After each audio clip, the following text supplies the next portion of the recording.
بسم اللہ الرحمن الرحیم واستحال أيضا أن يكون معناه أن المراد بالأمر للآمر يختص بهذه الصيغة۔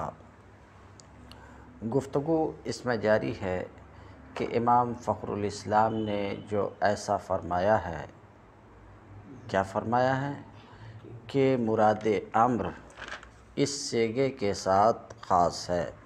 ان المراد بالامر یختص بهذه الصیغہ، سن رہے ہو؟ 2 دن سے گفتگو کر رہا ہوں اس میں۔ تو امام فخر الاسلام نے جو یہ فرمایا کہ امر کی مراد، اور امر کی مراد کیا ہے؟ وجوب۔ اس صیغے کے ساتھ خاص ہے، یعنی صیغے امر کے ساتھ خاص۔ ایسا جو امام فخر الاسلام نے کہا ہے، اس پر 2 اعتراض یہاں پر مصنف کر رہے ہیں۔ وہ یہ کہہ رہے ہیں کہ آپ جو یہ فرما رہے ہیں کہ امر کی مراد یعنی وجوب، ذرا دھیان سے سنو، پلٹا کے پوچھتا ہوں، امر کی مراد یعنی وجوب صیغے امر کے ساتھ خاص ہے، آیا آپ کا مطلب یہ ہے کہ حقیقت وجوب اس صیغے کے ساتھ خاص ہے؟ ٹھیک ہے، آپ کا کیا مطلب ہے؟ یا تو یہ مطلب ہے کہ حقیقت امر یعنی وجوب اس صیغے کے ساتھ خاص ہے۔ وجوب اس صیغے کے ساتھ خاص ہونے کا کیا مطلب؟ یعنی وجوب اس صیغے کے بغیر نہیں پایا جاتا۔ تب نہ آپ کا یا تو یہ مطلب ہے کہ وجوب اس صیغے کے ساتھ خاص ہے، اس صیغے کے ساتھ خاص ہونے کا مطلب یہ ہے کہ وجوب اس صیغے کے بغیر نہیں پایا جاتا۔ تو یا تو آپ کی مراد اپنے اس قول سے یہ ہے کہ وجوب صیغے امر کے ساتھ خاص ہے، یعنی وجوب صیغے امر کے بغیر نہیں پایا جاتا، یا تو آپ کا یہ مطلب ہے۔ اگر یہ مطلب ہے تو یہ محال و باطل ہے۔ آپ کے قول کا اگر یہ مطلب ہے تو یہ مستلزم ہے محال و باطل کو، اور وہ جو محال و باطل کو، محال کو مستلزم ہو، وہ خود محال ہے۔ تو آپ کا یہ قول کہ وجوب اس صیغے کے ساتھ خاص ہے، محال ہے، باطل ہے۔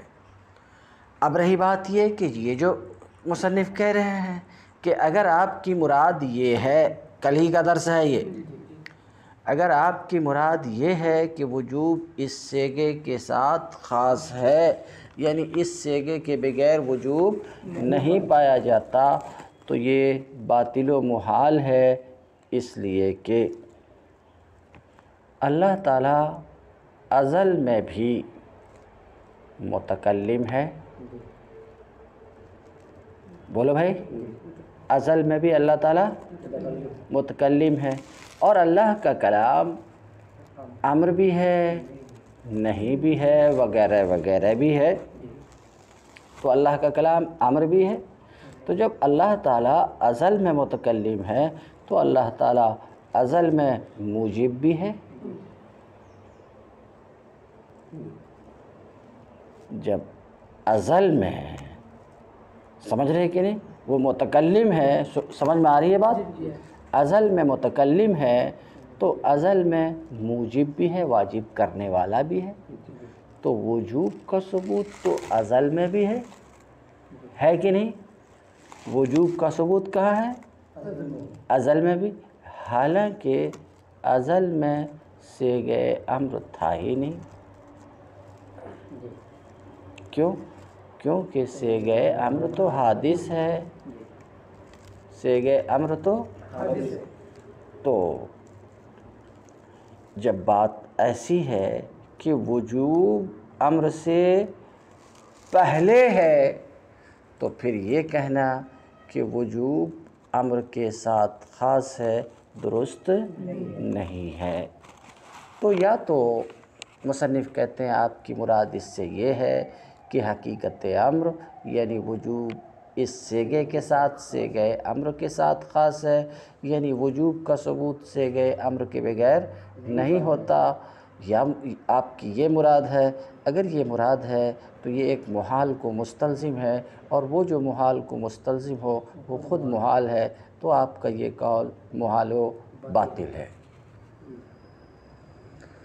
ایک بات ہو چکی۔ یا آپ کی مراد یہ ہے، آپ نے جو یہ کہا کہ مراد بالامر یعنی وجوب، سمجھ رہے ہیں، اس سیغے کے ساتھ خاص ہے، تو یا تو اس سے آپ کی مراد یہ ہے کہ فعل کا لزوم، فعل کا لازم ہونا، وجوب فعل علی العبد، وجوب فعل علی العبد۔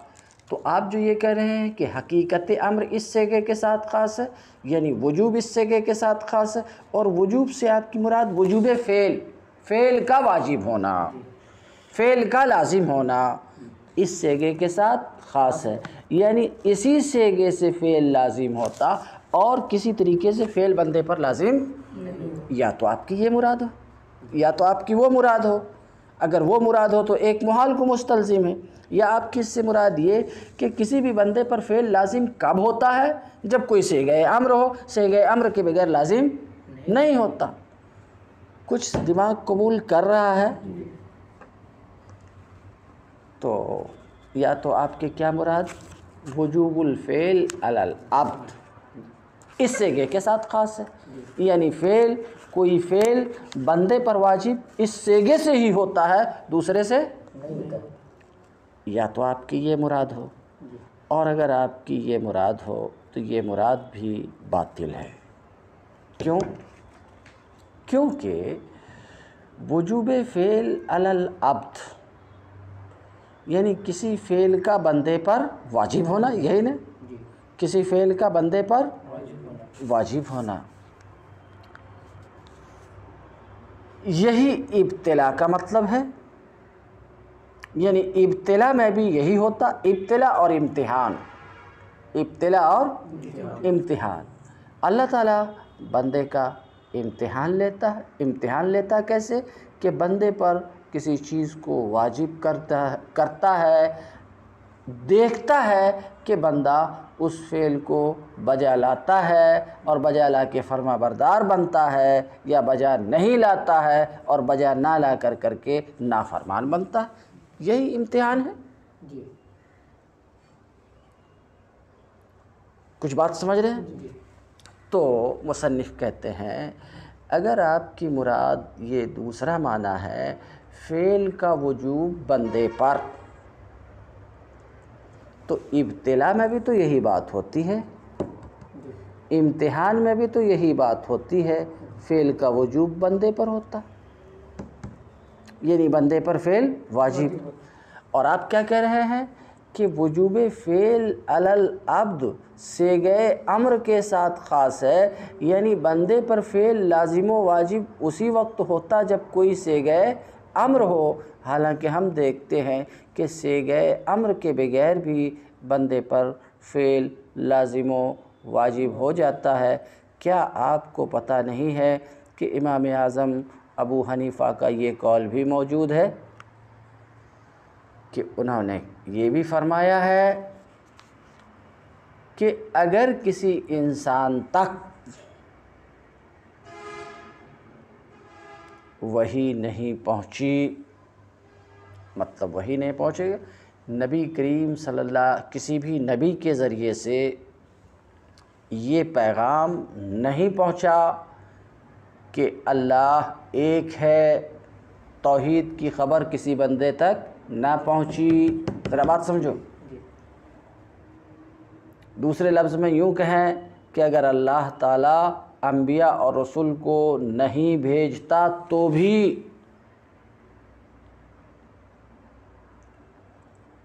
عاقل و بالغ انسان پر اللہ پر ایمان لانا واجب ہوتا۔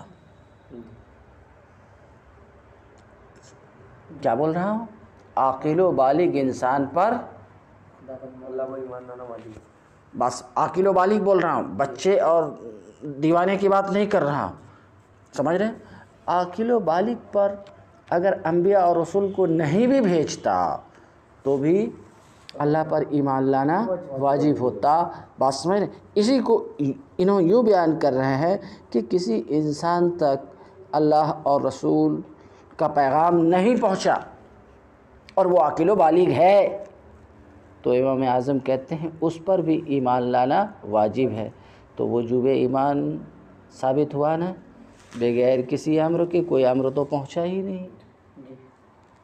تو پھر یہ آپ کا کہنا کہ وجوب فعل اس صیغے کے ساتھ خاص ہے، درست نہیں ہے۔ یہ دو اعتراض رہے امام فخر الاسلام کے اس قول پر کہ مراد بالامر یعنی وجوب اس صیغے کے ساتھ خاص ہے۔ یہ دو اعتراض رہے۔ جواب کیا ہوگا؟ جواب میں پہلی شق کو تسلیم کرتے ہیں۔ پہلی شق جو پہلے آپ سن چکے ہیں کہ وجوب اس صیغے کے ساتھ خاص ہے، تو کہیں گے وجوب اس صیغے کے ساتھ خاص ہے تو یہ بات درست نہیں۔ وجوب تو اس صیغہ جب یہ صیغہ نہیں تھا تب بھی ثابت تھا، سن چکے ہو؟ تو اس کے جواب میں یہ کہ وجوب اس صیغے کے ساتھ خاص ہے بندے کے حق میں، یعنی بندے پر کوئی فعل واجب ہوتا ہے اس صیغے سے ہی۔ بات سمجھ رہے ہیں؟ بندے پر کوئی فعل لازم و واجب ہوتا ہے کس کے ذریعے سے؟ اس صیغے کے ذریعے سے ہی، سمجھ رہے ہیں؟ تو جو انہوں نے امام فخر الاسلام نے کہا ہے کہ وجوب اس صیغے کے ساتھ خاص ہے، بات سمجھ رہے ہیں؟ وہ مطلب ہے بندے پر کسی فعل کا وجوب۔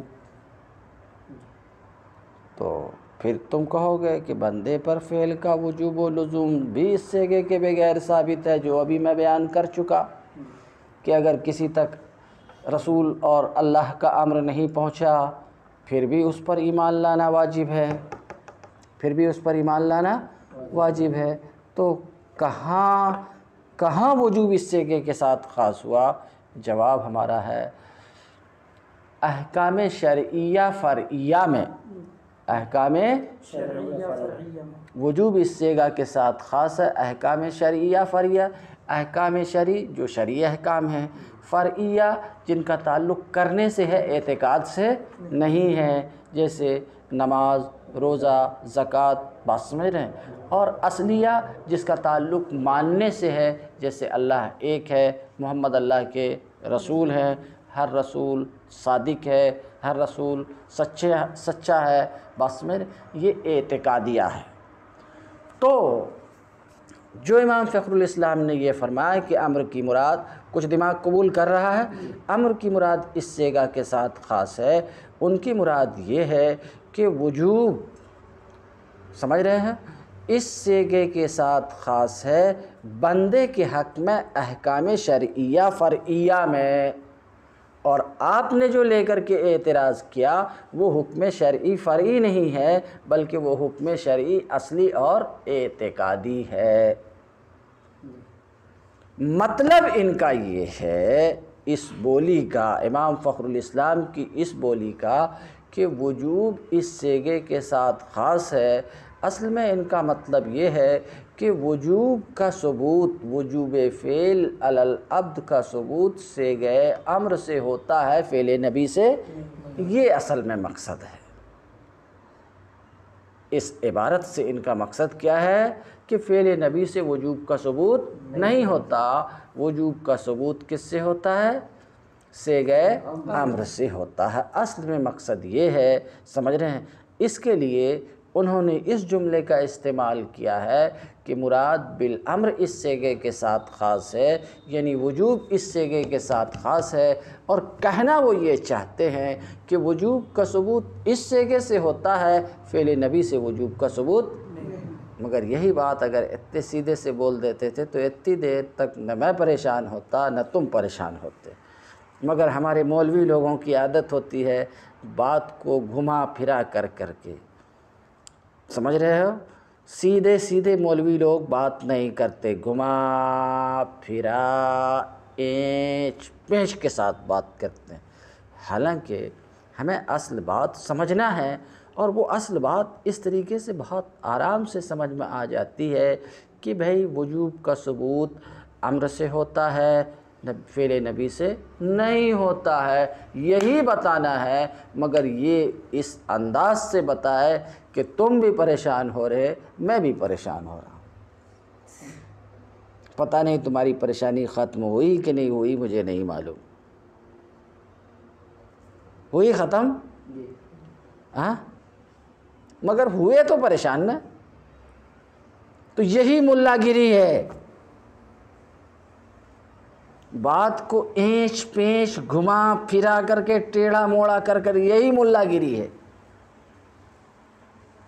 اس وجہ سے آج کے دور کے لوگ ملا سے چڑھتے ہیں کہ سیدھی سیدھی صاف صاف بات بولو نا با۔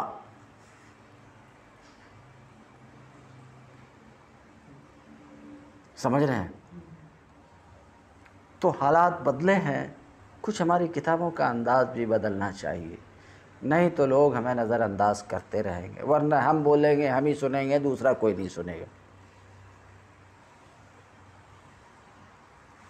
آگے دیکھو، وَاسْتَحَالَ أَيْضًا أَن يَكُونَ ہے دوسرا اعتراض امام فخر الاسلام پر، نیز یہ بھی محال ہے کہ امام فخر الاسلام کے اس قول سمجھ رہے ہو کہ مراد بالامر اس صیغے کے ساتھ خاص ہے، نیز یہ بھی محال ہے کہ امام فخر الاسلام کے اس قول کا معنی یہ ہو کہ امر کی مراد عامر کے لیے اس صیغے کے ساتھ خاص ہے، امر کی مراد وہی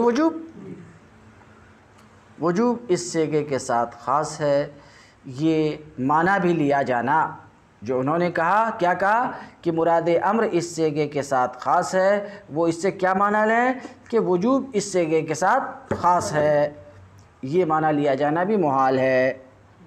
کیا بولتے ہیں؟ یہ معنی بھی مراد لیا جانا کیوں؟ کیونکہ شارع کی امر سے مراد اگر وجوب فعل علی العبد ہے، شارع کی امر سے کیا مراد ہے؟ بندے پر فعل کا واجب ہونا، اور یہی ابتلا اور امتحان کا معنی ہے، اور یہی ابتلا اور امتحان کا معنی ہمارے نزدیک قد ثبت الوجوب بدون هذه الصیغہ، اور وجوب تو اس صیغہ کے بغیر بھی، صیغہ امر کے بغیر بھی ثابت ہے۔ الیس انہ وجب الایمان، کیا ایسا نہیں ہے کہ ایمان واجب ہے ہر اس شخص پر بھی جس تک دعوت اسلام نہیں پہنچی، جس تک دعوت اسلام نہیں پہنچی، کہتے ہیں الیس انہ وجب الایمان، کیا ایمان واجب نہیں ہے اس شخص پر جس پر دعوت نہیں پہنچی، بدون ورود السمع، سماع کے وارد ہوئے بغیر۔ سمجھ رہے ہیں؟ قال ابو حنیفہ، امام ابو حنیفہ کا ارشاد ہے، لو لم یبعث اللہ تعالی رسولا، اگر اللہ تعالیٰ کسی رسول کو مبعوث نہیں فرماتا، اگر اللہ تعالیٰ کسی رسول کو مبعوث نہیں فرماتا تو بھی عقل مندوں پر، عقلاء، سمجھ رہے ہیں؟ عقلاء جب بولے تو مجنوں اس سے خارج ہو گئے اور بچے بھی اس سے خارج ہو گئے، ہے کہ نہیں؟ عقلاء پر اللہ کی معرفت واجب ہوتی، تو امام اعظم کے قول کا مطلب کیا ہے کہ کوئی امر نہیں پہنچا خدا کا، پھر بھی ایمان کیا ہے؟ واجب ہے، کس پر؟ عقلاء پر۔ تو وجوب کا ثبوت امر کے بغیر ہوا کہ نہیں ہوا؟ تو پھر یہ کیسے کہہ رہے ہیں کہ وجوب امر کے ساتھ خاص ہے؟ یہ بات تو درست نہیں ہوئی، سمجھ رہے ہیں؟ تو اس کے جواب میں ہم نے کیا کہا؟ وجوب ایمان یہ حکم شرعی تو ہے، مگر حکم شرعی اصلی ہے، حکم شرعی اعتقادی ہے، سمجھ رہے کہ نہیں؟ اور مصنف جو بولے اس سے مراد حکم شرعی کیا ہے؟ فرعی ہے، کہ حکم شرعی فرعی کا ثبوت کس سے ہوتا ہے؟ صیغہ امر سے ہوتا، دوسرے سے نہیں۔ اور آپ جس کو لے کر کے اعتراض کر رہے ہیں وہ حکم شرعی ضرور ہے مگر فرعی نہیں۔ کچھ سمجھ میں بات آئی؟ فَيُحْمَلُ ذَلِكَ، تو امام فخر الاسلام کے اس قول کو، تو اس کو یعنی بعض کا قول، بعض کون؟ امام فخر الاسلام کا قول، تو امام فخر الاسلام کے اس قول کو محمول کیا جائے گا. وہی کیا ان کا قول ہے کہ امر کی مراد اس سیغے کے ساتھ خاص ہے. جواب دے رہے ہیں کہ امر کی مراد اس سیغے کے ساتھ خاص ہے بندے کے حق میں. کس کے حق میں؟ بندے کے حق میں. فی الشرعیات، احکام شرعیہ فرعیہ میں. تو دونوں اعتراض کا جواب ہوا. سمجھ رہے ہیں؟ وہ اللہ موجب ہے، سمجھ رہے کہ نہیں، اور بات بندے کے حق میں ہو رہی ہے. اور ابھی دوسرا اعتراض جو لے کر کے آپ نے کیا وہ حکم شرعی ضرور ہے مگر فرعی نہیں ہے بلکہ اصلی ہے. حتی لا یکون فعل رسول بمنزلت قولہ، یہاں تک کہ رسول علیہ السلام کا فعل، رسول علیہ السلام کا فعل بمنزلت قولہ، رسول صلی اللہ علیہ وسلم کے قول افعلوا کے درجے میں نہیں ہوگا. کہ حضور صلی اللہ علیہ وسلم نے افعلوا کہا تو اب جس چیز کے تعلق سے کہا وہ کرنا واجب ہو جائے گا، مگر خود حضور صلی اللہ علیہ وسلم نے ایک کام کو کیا تو کر لینے سے واجب نہیں ہوگا. سمجھ میں بات آئی؟ تو کہنا کیا چاہا کہ دیکھو امام فخر الاسلام کی مراد یہ ہے کہ مراد بالامر اس سیغے کے ساتھ خاص ہے، وجوب اس سیغے کے ساتھ خاص ہے بندے کے حق میں حکم شرعی فرعی میں. یعنی وجوب کا ثبوت اس سیغہ امر سے ہوتا ہے، فعل نبی سے نہیں ہوتا. یعنی فعل نبی قول نبی کی طرح نہیں ہے، امر نبی کی طرح. کچھ بات سمجھ میں آ رہی؟ یہاں تک کہ رسول علیہ السلام کا فعل رسول علیہ السلام کے اس قول افعلوا کے درجے میں نہیں ہوگا. بات سمجھ میں آئی؟ ولا یلزم اعتقاد الوجوب بہ، اور حضور کے فعل کے وجوب کا اعتقاد لازم نہیں ہے. حضور صلی اللہ علیہ وسلم نے کوئی فعل کیا ہے تو اس کا اعتقاد رکھنا واجب نہیں ہے. سمجھ رہے ہو؟ کیوں؟ کیونکہ وجوب کا ثبوت فعل سے نہیں ہوتا، وجوب کا ثبوت امر سے ہوتا. اب ایک سوال، آپ کیا بول رہے ہیں کہ حضور کا فعل موجب نہیں ہے. حضور کا فعل، نبی کا فعل موجب نہیں ہے، نبی کے فعل سے وجوب ثابت نہیں ہوتا. تو جب نبی کے فعل سے وجوب ثابت نہیں ہوتا تو پھر تو نبی کے فعل کی اتباع بھی ضروری نہیں ہوگی، حالانکہ اتباع کی جاتی ہے. نبی کے فعل کی اتباع کی جاتی ہے. تو جب وجوب کا ثبوت نہیں تو اتباع بھی ضروری نہیں ہونی چاہیے. ہم کہیں گے ایسا ہی ہے، نبی کے فعل کی اتباع ضروری نہیں ہے. ہاں اس وقت ضروری ہے، ذرا سننے میں خراب لگ رہا ہوگا لیکن جو بات ہے وہ بات بول رہے ہیں. ضروری مطلقاً ضروری نہیں ہے، ہاں اس وقت ضروری ہے جب کہ نبی نے اپنے کسی فعل کی پابندی کی ہے. کسی فعل پر کیا کی ہے؟ پابندی کی ہے، اور ساتھ میں وہ ان کا خاصہ نہ ہو. ان کا سمجھ رہے ہیں؟ تو پھر موجب ہے. مگر یہاں پر کچھ لوگ اور آگے بڑھ کے کہتے ہیں کہ فعل نبی موجب نہیں ہے، پابندی بھی کی ہو تب بھی موجب نہیں ہے، کیونکہ ہم دیکھتے ہیں کہ اعتکاف کی رسول اللہ صلی اللہ علیہ وسلم نے پابندی کی، حالانکہ اعتکاف واجب نہیں. تو پھر وجوب کیسے ہوتا؟ وہ امر ہی سے ہوتا ہے. پابندی کی ہے اور ترک سے منع کیا ہے، ترک سے تب وجوب ثابت ہوگا. تو یہاں بھی جو وجوب ثابت ہو رہا ہے وہ امر ہی سے ہو رہا ہے، فعل سے وجوب ثابت نہیں ہو رہا. بات وجوب کی ہو رہی ہے، سنت کی نہیں ہو رہی ہے، استحباب کی نہیں ہو رہی ہے، جواز کی نہیں ہو رہی ہے. سمجھ رہے کہ نہیں؟ والمتابعۃ فی افعالہ علیہ السلام انما تجب عند المواظبہ، اور حضور کے افعال کی پیروی کرنا یہ متابعت واجب ہوتی ہے عند المواظبہ، اس وقت جب کہ حضور نے پابندی کی ہو. سن رہے ہو؟ حضور نے کیا کی ہے؟ پابندی کی ہو، اور وہ حضور کے ساتھ خاص نہ ہو، حضور کے ساتھ و انتفاء دلیل الاختصاص، اور اختصاص کی دلیل نہ ہو، تب متابعت کیا ہوتی ہے؟ واجب ہوتی ہے.